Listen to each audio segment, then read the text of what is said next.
place when they have a Republican potentially in the White House and Republican control of Washington.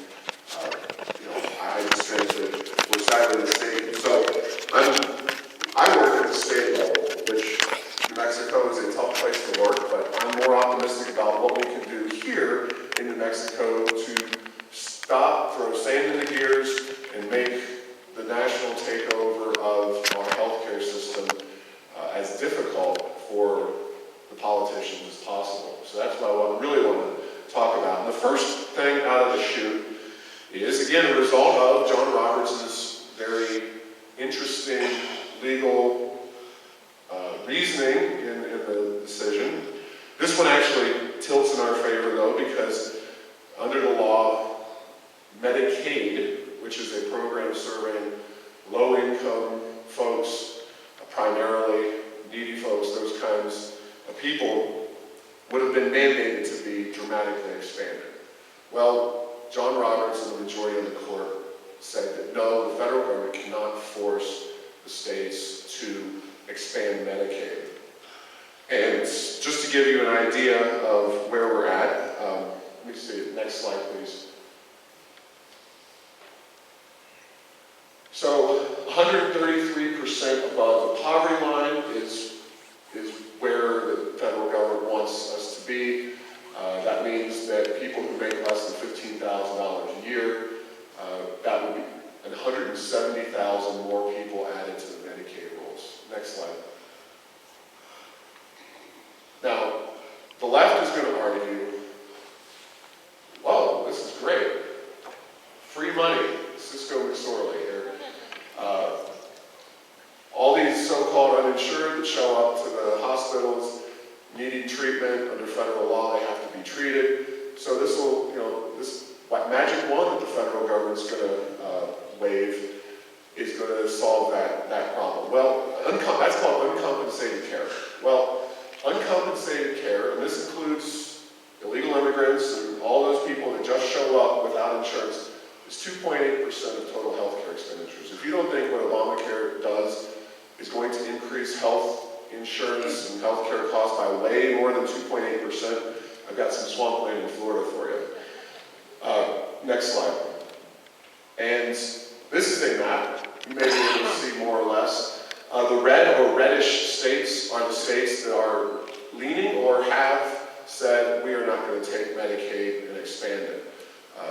Already, the governors, Rick Perry has pretty much come out and said we're not going to take it. Rick Scott in Florida is pretty much against it. Scott Walker in Wisconsin, those are pretty hard nosed. And as you see, New Mexico is kind of that faded off-white. That means Governor Martinez has not come out and said one way or the other whether she is going to expand Medicaid or not. So this is our opportunity to not only put pressure on her, but if you think that the left is not going to fight as hard as they can to expand Medicaid as they possibly can, they're going to fight tooth and nail. They are already ginning up the media and working on this. Question from the back, Mike. What's it looks like little balance scales in some of the states. What's that mean? It just means which way the scale is balanced in terms of no or yes, we will. I didn't put this together. This was available on the internet, and I found, I guess, that's just the judgment of the governor, because this is in the governor's court. The governor controls this decision in terms of health care, Medicaid. Next slide. So this is the kid on the commercials. Everybody loves free money, right? Well, that's what the Obama knots and the Medicaid pushers are going to be saying. It's free money. Next slide. And this is, the equivalent of the federal government trying to hook us all on drugs, because they lure us in. Oh, we'll give you the first dose of heroin for free. It's the next 5 and 6 after you're addicted that'll be problematic. Of course, they're also tax-free, at least the drugs are, not the drug that the government's trying to foist on us. Next slide. And this is the way Medicaid has grown over the years. The lower blue line is state-level expenditures. The big blue is the ever-expanding federal expenditures on Medicaid. Next slide. And that, I'll just skip over these two. Next slide too, and then the next one. So this shows national at the top in New Mexico and state level at the bottom. That's $4 billion annually in federal money spent in New Mexico on Medicaid, and $1 billion spent more or less annually in New Mexico by our own state. So I mean, total is at the top line, the bottom line is New Mexico spending. So the federal government's giving us $3 for every $1 we spend already in Medicaid. But under Obama's plan, they're going to spend 100%. Ooh, it really is free money to the bureaucrats. 100% match from the federal government.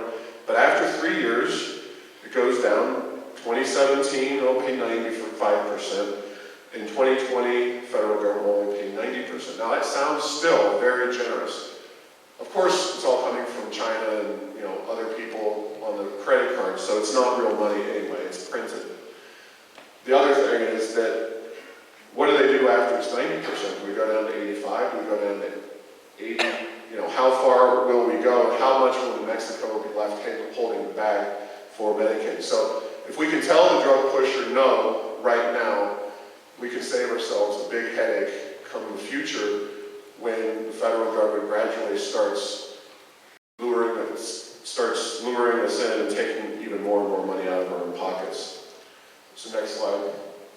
Oh, and by the way, Medicaid expenditures in New Mexico have increased 20% since 2008, fiscal year 2008. I'm saying that because the budget of the state has overall increased by 0. I know that we'd like to tap ourselves on the back and say, wow, we are such good fiscal conservatives because we managed to stop federal spending for 5 years. Well, it does relate to the Tea Party and the activism that's going on, certainly. More likely, though, it's because they haven't had any money to spend at the state level, and thankfully, Governor Martinez, because of our work, has not raised taxes. So we've had flat budgets in 5 years, but we have 20% increase in Medicaid. So already, Medicaid is crowding out other spending. If you have your kids in school, if you have higher education, if you have roads, all those things that government might otherwise spend money, tax credit, tax cuts, those good things, Medicaid is just spending more and more and more, taking more of our money. So next slide. Total annual spending, $500 billion for Medicaid alone. So $607 billion to $905 million is the exact increase in the 5 years. Next slide, please. Of course, the Voices for Children, which is the counterpart to the Rio Grande Foundation, says federal Medicaid funds have a multiplier effect, and the program is an integral part of New Mexico's economy. That's like saying food stamps or welfare are integral to our economy. Now,